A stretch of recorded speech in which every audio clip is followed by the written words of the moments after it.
Hi guys, it's Steph from IDRIVEACLASSIC. I'm sorry the video's a day late, but as you know, we had a few technical difficulties on Saturday, which meant that today I can come back with something amazing to show you guys. It's a Ford Corsair from the 60s. So it ticks all my boxes. It's a gorgeous car, it's a classic, it's from the 60s, and the keys are in my hands, ready to go.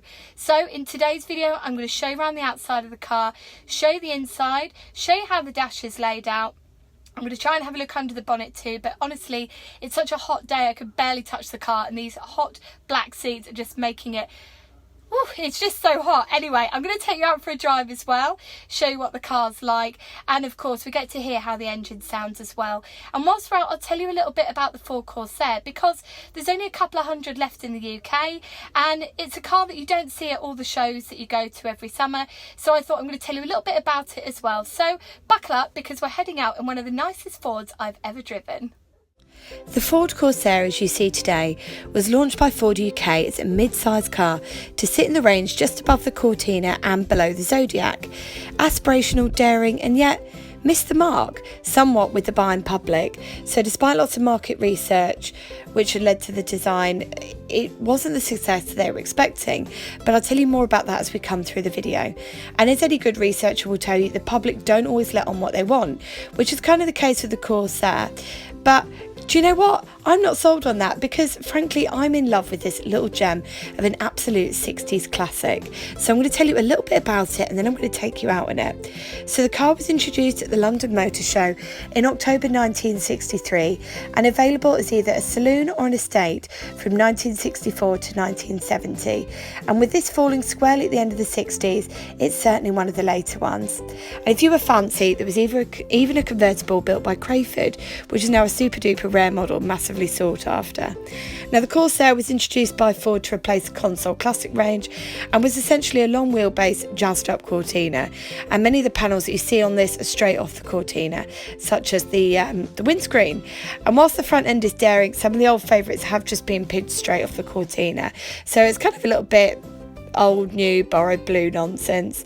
And the distinctive styling with the sharp V-shaped crease at the front of the car allegedly gave it an aerodynamic shape. But even if that is a slight white lie, cars like this are such a good example of how manufacturers really played with ideas in the middle of the last century to really tempt buyers with something new, even if, like in this case, it wasn't too new at all. Now, as we go through this video, I'm going to talk to you a little bit about the engine as well, because that was one of the main detractors for this fab little car. And in fact, this car now sports a 1600 engine, so it's slightly different, but again I'll tell you more as we go through. Now, although people had said that they liked the American styling, they weren't too keen to embrace it once on British soil, which is such a shame, because this car has so much potential. And as we have a look round, I'm sure you're going to agree with me. Now, despite all the naysayers and negative feedback, it was a very good car for its time, and on the 2-litre V4 model it went up to 110 miles per hour, which is incredible really. Now, the Corsair was consigned to the page of history in 1970 with the introduction of the Mark III Cortina, which became Ford's mid-sized car, and the new smaller Escort filled in the smaller car gap, putting the Corsair firmly out into the cold. Now, as we had a look round, I hope that you're starting to fall in love with this car just as much as I do. So I do warn you that today's review is slightly biased, because this is probably one of the first cars in absolutely ages that I've said, yep, I fall in love at first sight. And I hope in this video I can persuade you too, because truly this is probably one of my favourite Fords of the 1960s. It's just incredible. Now, I wanted to show you guys what I could see as I sit in the driving seat of this car. So you've got your gauges as you'd expect. You've got your temperature gauge running through to your speedo and obviously your mileometer, and you've got your fuel gauge there. Now, coming down here, can you see these? So this one is a redundant switch. This one here, so you can see that's your windscreen wipers. This is your lights, and then of course you've got your key here. So we're going to start the car in a minute so you can hear how she sounds. And look at this, I love this, look at this detail on the steering wheel. And as you come round, you've got some really brilliant accessories. Actually, you've got things like your cigarette lighter, ideal if you're like me and always need to charge your phone. The heater is very attractively styled into the dash. And then let me show you this. that is your ashtray, and you've got your choke there, and you've got the glove box. Now, as you can see, this has got the wooden dashboard, which I always absolutely love as a feature in a car. And there is also what looks to be, I'm sure if I can see it, get the lighting for you there. It's a very sunny day where I'm filming today, so it means that things are a little bit harder to see. But as you can see, it's an aftermarket tape player, perfect for Neil Diamond or any of the other absolute classics you have in your collection. Now, do you know what? I discovered this when I was driving. I don't always press a horn, but I pressed the horn because I needed to get somebody to move out the way. Now listen to this, it sounds incredible. And my poor friend is sat in front of the car, so she's probably about to jump. So have a listen. It's quite stiff, hold on. How good is that? Sounds like a real horn of authority. Now guys, I'm going to start the car up so we can hear how she sounds. I've already accidentally started the car once, so we're going to hear her again, but she sounds incredible, and I'm certain that you're going to love her as much as I do. So we'll turn the key once. We've got the blowers on because it is so hot today. You would not believe, if you're tuning in from abroad, I'm sure you'd tell me that this is perfectly normal weather, but for us Brits this is totally out of character, and I am boiling, especially in my crimpling. So let's start the car and hear how she sounds. I'm going to give her a bit of gas so you can hear. That sounds iconic. Now I'm going to head off, buckle up, and we're going to hear how she sounds out on the roads. So I think one of the things that's is a little bit weird about this is that it feels so modern, and I didn't expect that at all.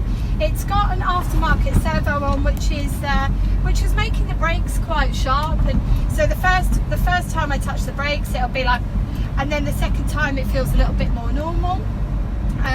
But Andrew, the owner, has advised me that he's going to be changing that soon. So yeah, so that's the first thing I think, is that I cannot believe the driving experience of this car. It is so modern. I'm just so taken aback. Now, one of the other things I should probably mention is this has a 1600 Escort engine in. Now, it would have originally had a V4, but people were, again, this is another reason why people were a bit funny about the car, is that people said, well, it's got the same engine as a Transit, why have you put that in?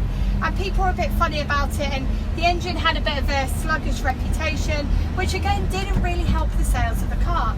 So the previous owner of this has put the 1600 in, and to be honest, it's driving really well, so I'm not really surprised that they've done it. It's a very, very nice car to drive, and I wouldn't be able to tell you what it's like to drive with a V4, but should you manage to get your hands on one of these 1600 engines, which I believe parts are still very plentiful for, so it's still a good engine swap. It's definitely a nippy little car, and one that I would recommend to anybody. Now, the way this was designed and the people that it was aimed at, if you think of the Ford Cortina, so this shares actually quite a lot of parts with the Cortina, including, bizarrely, the glass, and it's a beautiful car to drive, and I'm not really surprised, because when it was put out into the market, it wasn't designed to be a direct competitor with the Cortina. It was designed almost as a step up, so it was in competitions with things like the Rover P6, and I guess that's why they've gone for some really classy additions, things like the wood finish dash and some of the chrome styling inside. It does feel, as you drive it around, a very upmarket car. Now, where was this in terms of pricing, you ask? Well, if you think about how much the Cortina cost, this was not only in class and in styling, in my opinion, a step up, it also was in price. However, good news, if like me you prefer this to the Cortina, and I really do, because I think this is an absolutely exceptional car, nowadays these are a lot cheaper. So for a Cortina that's maybe as good as this, you're looking at double the money. So if you are looking to break into classic Ford ownership, and that's maybe one of the reasons that you're watching this video, these are a great shout. It's honestly, I am so impressed with how it drives. It's just exceptional. I mean, look how light the steering is. It's just, oh my goodness, it's a very different car to what I expected. I think because of the age of the vehicle, I expected it to be quite clunky. I expected it to be slightly less responsive, but it's very light on the steering. It's a good car in terms of handling, and it doesn't feel like, although for me it feels like quite a big car, it doesn't feel like I'm steering a ship around these bends.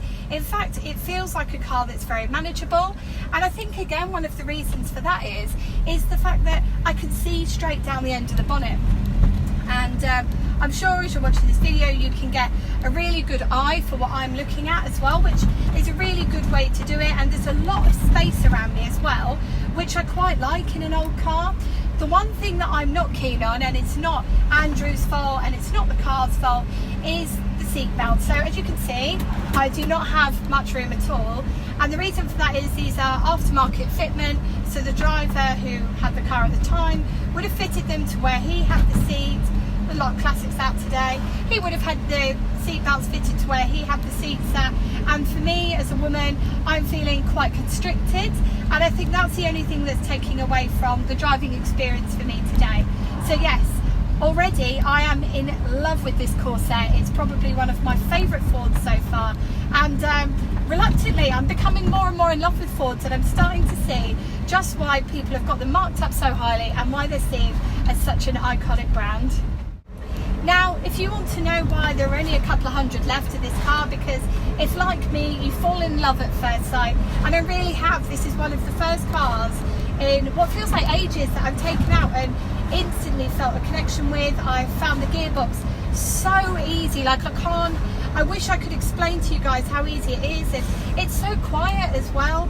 And I was saying to Andrew, I said, well, the car's amazing, why aren't there more? Why is this not up there with your Escorts? Because truly it deserves to be. And he said to me, because of the price, and because at the time, because of the front end, it looks a bit kind of American, it looks a little bit Thunderbirdy. He said that it was very much a Marmite car with the British public.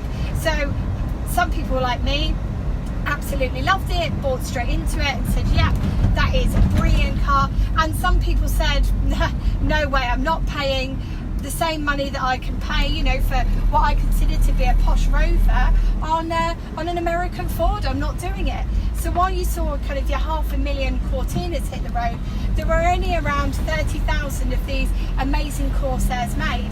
And what a shame, because it is just, it's such a pleasure to drive. And as you can hear as we drive round, I've got the window open because I don't want to be boiled alive like a lobster whilst we're driving, although I'm turning a very deep shade of pink as we go for a drive. It's so quiet, it's not clunky, and as we drive, you've probably heard, there's no knocks, there's no rattles, there's no bangs, and you know, it's not on small mileage either. You know, it's quite low mileage, but for the sake of how new it feels and how together it feels, I would expect it to be one of those cars that had only been dragged out on Sundays. And it's so beautiful. I mean, look how well it grips the roads as we go around these corners, and the seats are so comfortable, and I feel very grounded in this car as well. You've got a great central point in the car. You don't feel like you're flopping all over, you don't feel like things are clattering round. It feels like a car that deserves a lot of respect. It's a beautiful machine to drive. I'm going 40 miles an hour now, so I think in your kilometres, looking around 63, I think. But as you can probably feel as we're driving along, it feels very together, it feels very smooth, and I'm entirely impressed with this car. And I think at the time, I mean, I've been out in a Cortina as a passenger, and I'm hoping to get a test drive in soon. I would definitely say this was worth the extra money, but it's that element that people were, and we have to look back in time when we talk about some of these cars, is that people were very in love with some of the names that they'd always known. And for some people, their families might only be into second generation of car ownership. So if dad had bought a Ford, or granddad or uncle had bought a Ford, you might buy it to a Ford. But in the same breath, if it came down to, you know, the forecourt where the whole family had always bought Rover, or they'd always bought British, you might not automatically pick an American car, even if, you know, it was something you really liked. And again, looking back in history, Britain at the time of this car coming out, although it was the end of the 60s and people think of the swinging 60s, by and large Britain was still very conservative. And when you go out in a car like this, and it is very different to other things that you see at a car show, it really challenges that conservative element. I mean, Britain was in love with things like the Morris Minor, the Beetle, for some people anyway, the Mini, and then you've got all your older British stuff as well. So people were very much into that sort of thing, into the Roots group stuff. And so for something like this to come along with a completely different front, with something totally different in the world of conservative Britain that maybe didn't know a world outside their village or outside their town, this really shook things up, which again comes back to that Marmite appeal. So today we can look at the car and be like, oh my god, it's fantastic, it's got that real space age American fun vibe. But at the time, for some people, it was just a bit alien and frightening. And I think that it's a real shame, because this is a car for me that I've taken out today and really feel like it deserves so much more praise and so much more attention than I see it get in car shows and in history books and in museums too. So if you're watching today and you're thinking, I do want to enter the world of classic car ownership and I love Ford, give Corsair a look, because this car for me has blown me away today. And I think if I had the money now, I think this is probably, if I had to invest in a Ford, this is probably what I'd choose. Today's experience in the Corsair has been, well, totally not what I expected at all. I didn't expect to love the car like I did. I thought it'd be nice to drive, but I certainly didn't expect what happened when I got behind the wheel. And I can truly say this is probably one of my favourite cars I've driven, which again has surprised me because I'm not usually a Ford sort of girl. And yeah, it's one of those funny cars, I think, that has aged better in terms of perception, because at the time, you know, it's such a Marmite car, and I think now people look at them and appreciate them for what they are, and appreciate that they're actually very stylish, they're fun to drive, and in comparison to some of the other cars of the era, it's very advanced and it feels great. So if you're sitting there at home watching this and thinking, I'd quite like a classic, I would actually now put a Corsair on the list of classics I advise people to get. It's great. So yes, I'm going to round up the review and tell you, get a Corsair, drive a Corsair, somehow get behind the wheel of one of these magical little cars, because honestly, just like me, I doubt you'll regret it. Very reluctantly, it's now time for me to hand the keys back to this amazing Ford Corsair.